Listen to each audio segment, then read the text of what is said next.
How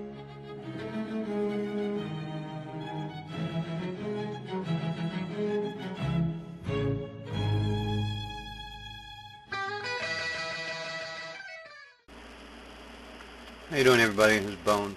A couple things I want to show you. We showed you in a previous video that I've taken the bubbler and I attached it right to the side of the cell with the 3-inch pipe. Well, it didn't work.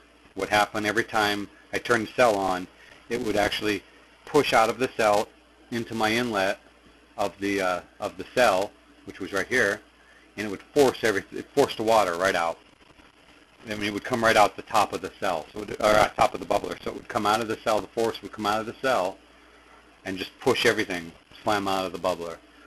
So there's got to be a different way I can equalize the pressure between the two of them, but I can't do it above it, because obviously if I do that, then the gas is going to take its easiest path and go right out, so it's not going to serve us any good. So anyway, that design, I just want to let you know that my thought was that the intentions were good, but the results were not good.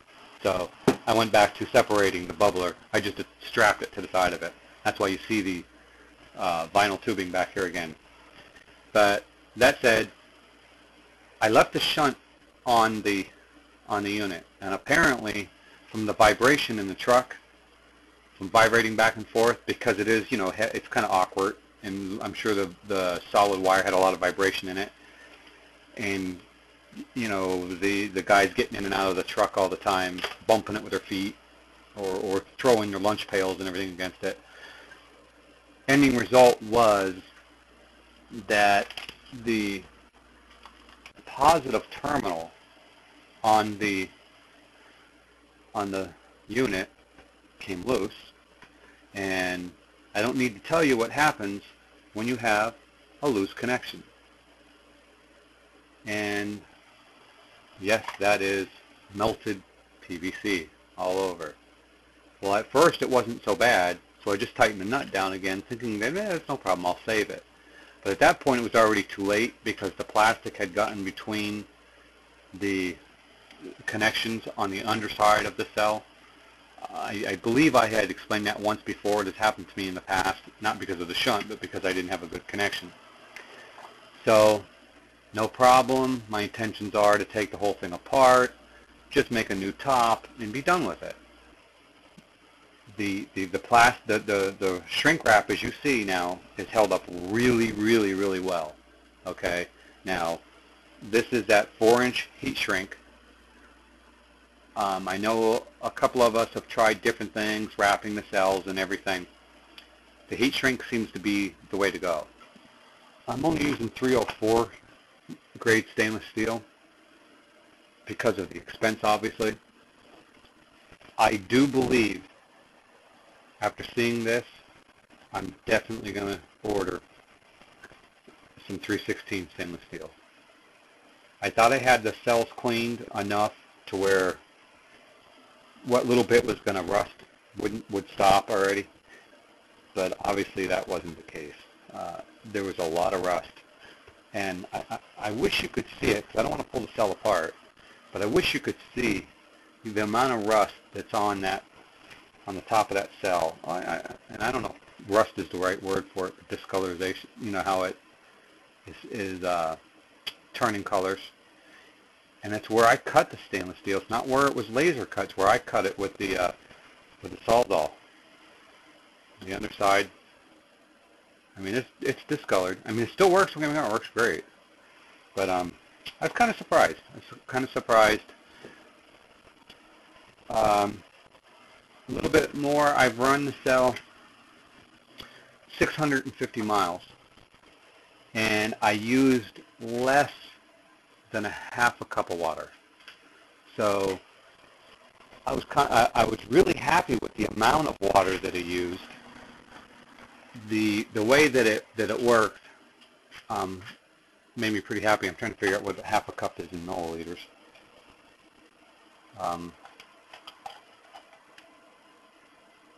It's not going to convert it for me. This measuring cup is milliliters. Oh, there we go. Or a quarter cup, rather. So we're going to say it's roughly about 125 to 150 milliliters it used of water for the 600 miles that I had this in my truck, and I'm pretty okay with that. The thing is, though, is once the water level got up high enough, it would push it foam inside the bubbler, and then when you shut the unit down and the relief valve would start releasing the air into the back, I would hold my finger over it so it would suck some of the water back out of the bubbler again. So again, that's why we have the relief valve on there, so it doesn't suck your bubbler dry. So that's okay while it's in my truck, but we're not going to want to do this. We're not going to be able to do this underneath the hood of the car. So I've got to kind of figure that out on how I can do it. I had a thought of actually hooking that relief valve to a tank. I have a tank that I'm going to use as an autofill system. Well, I don't have to use a pump now.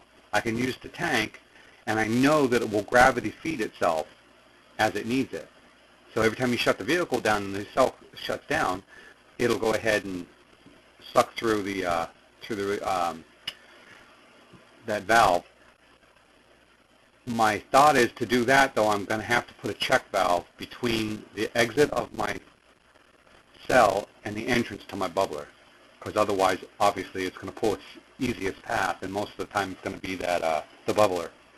So a couple of changes we're going to make. We're going to add a check valve from the unit to the bubbler, and we're going to hook a hose from our cell to the autofill system and see how that works out. The only thing we have to keep an eye on now is that I don't overfill my cell, and every time the cell comes on, it forces water into my bubbler. So we've got to make sure that we don't overfill the bubbler. So this is something that I'm going to have to keep an eye on. So, but just keep you up to speed on what we're doing here, the Alternative Labs, Energies Labs. Yeah, that's amazing how dirty that got in there. How much that is decaying those plates. And I'm sure it would take years for it to actually do any damage. But that I didn't think that the 304 and the 316 stainless steel were going to make that much of a difference. So that just showed me differently there. So we're definitely going to go ahead and order Tuesday morning. I promise you I will be on the phone with my supplier, and I will have him sending me some 316 plates. He tried talking me out of it because of the expense and told me that there wouldn't be that much of a difference. I beg to differ. I will order enough to do the cell. This is one of the older cells. It still works well, especially with the PWM. So I'm just going to go ahead and leave it the way it is. This is, again, after 600 hours of running. I took the PWM apart to check on the status of everything inside, and hopefully you can see that. I have, knock on wood, I have no problems. Everything looks good inside. All my connections are tight. My capacitor looks fine. Doesn't look like it's ever been overheated. So everything looks good. Everything seems to be working just fine. I know it's kind of a dorky little heat shield on there with the power MASFET, but it seems to be doing okay. Again, it's in the seat of the truck, so I can keep my hands on it, and I've touched it many a times after hour and a half of driving. Still cool to the touch. The closer you get to the chip, obviously the warmer the coil got, but that little fan right there, boy, it was really pumping away. So that's it. That's our progress report for this weekend. Appreciate it. Good luck, guys.